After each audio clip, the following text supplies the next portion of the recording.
Grand Rapids City leaders are highlighting what's being done to give you relief from this heat. Now, 24-hour News 8's Danny Carlson live downtown where a news conference just wrapped up. We just brought you this at the top of the hour. Danny, what are they saying?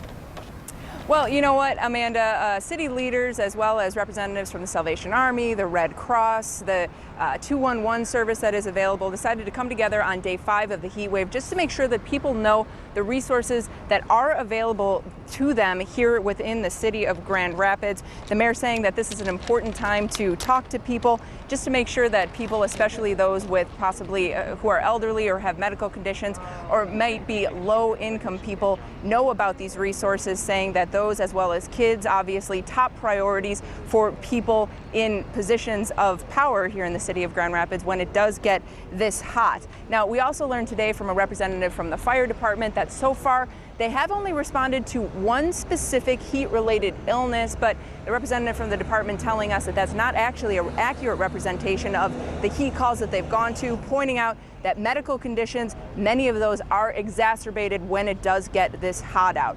Now, again, day 5 of this heat wave, many of you might be wondering why city leaders decided to take this long to have a press conference like this one.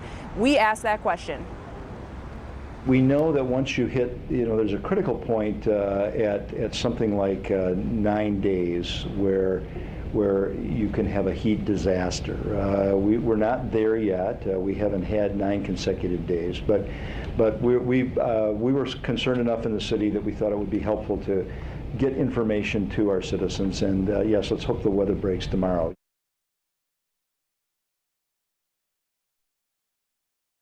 And often, just in case we have more than one heat event like this one throughout the summer. Now, just to give you guys an idea, it's not exactly this hot out right now. It's only, I say only, about 94 degrees, but just to give you an idea, we've had this thermometer in our live truck for about a half an hour, and you can see just how much hotter it gets even for a short period of time in a vehicle like this one. So obviously, we keep telling you don't want to leave pets, you don't want to leave kids in vehicles like this when it is this hot out. Now, we do plan to stay on top of this story and bring you the latest developments in this heat wave, so you'll want to stay tuned to 24-hour News 8 at 5 and 6, and also check out the heat wave resources we have available on woodtv.com. Live in Grand Rapids this noon, Danny Carlson, 24-hour News 8.